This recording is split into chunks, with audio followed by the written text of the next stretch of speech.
model is just broken. And with all due respect to my state colleague here, I think she'd be the first to tell you that the reality is that those models were created in a time where they worked. They were great. But what other part of our economy do you know that has not restructured? And you will note I never use the word deregulated because we are not deregulating in a vital, important part of the economy, but we can restructure it. We actually, in some regards, have restructured healthcare, not as effectively as we might, but we have. We've restructured educational systems, not as effectively as we should or can, but we have. We've restructured some of the big companies who made the wrong bets, IBM, GE, would tell you that they have changed every day. What if Steve Jobs woke up 15 years ago or 10 years ago and said, you know, I think this iPhone is okay. I'm pretty happy with this. Of course he didn't do that because he needed and understood that markets drive change. And the problem with our regulatory model is it's hard to move fast enough.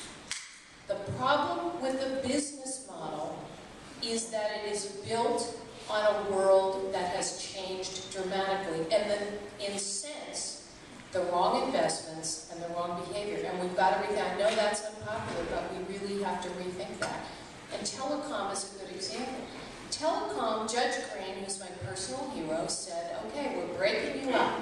And Rick Hunt, who was then chair of the FCC, said, okay, we're going to create the framework, but largely we're going to stay out of the way, and we're going to let the private sector figure out how this is going to work. We're going to protect customers. We're going to make sure we don't bankrupt the existing incumbents, but the bottom line is we're going to let the world work. And that worked. Even Congress stayed out of the way until they figured out the PAC checks could be paid by just kind of hiking up the debate. And so I think we stopped. In fact, I think it's a very illustrative lesson that we are not even in the top 10 in the telecom development. We are not in the top 10 of the deployment of broadband.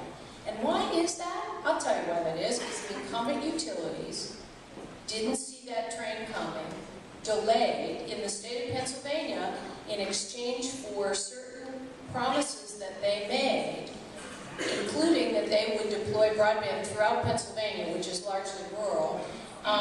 We gave them freedom from certain kinds of regulatory responsibilities. Huge mistake. Huge mistake. Why? Because they didn't see it coming. They didn't want to do it. They didn't go after the profitable companies. And the consequence is, for Pennsylvania, but for the rest of this country, is that we don't have broadband deployment in areas that would help healthcare, that would help economic development, that would help education. Asia is light years ahead of us. And why is that? That's because it was a regulatory model that protected a business model and incented the wrong behaviors. I'm not saying that the phone companies were bad. I'm simply saying we should have let the markets work and open it up for RFPs. So a good example of how models need to change. We have an all-or-nothing energy policy.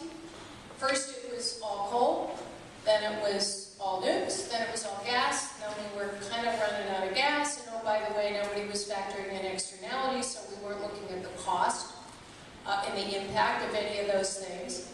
And then it was all renewables, and we went full on without kind of working out the details of the integration or cost or long-term sustainable business models. And then shale gas happened, and nobody anticipated that. I'm from Pennsylvania, and I wish I'd anticipated,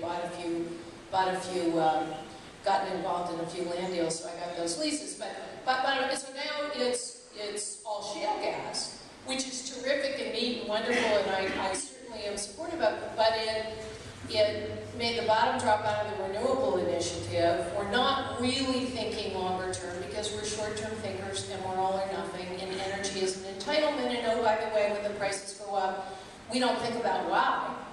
We don't think about what that means. We don't think about how to hold people accountable or do the right thing. We think, I don't like the prices going up. The consequence being we have about $1 trillion in infrastructure to build. $1 trillion in infrastructure, energy infrastructure. I'm not talking about water and sewers and bridges and roads, $1 trillion over the next 20 years. That's a lot of money. That's a lot of money in an economy like ours. So we need to think about those things. But here's the good news. So I want to put that in context because here's the good news. We have an enormous amount of private sector leadership because I really really don't believe we can rely on government. I mean, I look at this Congress and I think, and the last couple, and as I said, I'm bipartisan, my distinction, we think they can solve the problem. We are just sadly mistaken, and we need to change the bets, because it's not going to happen.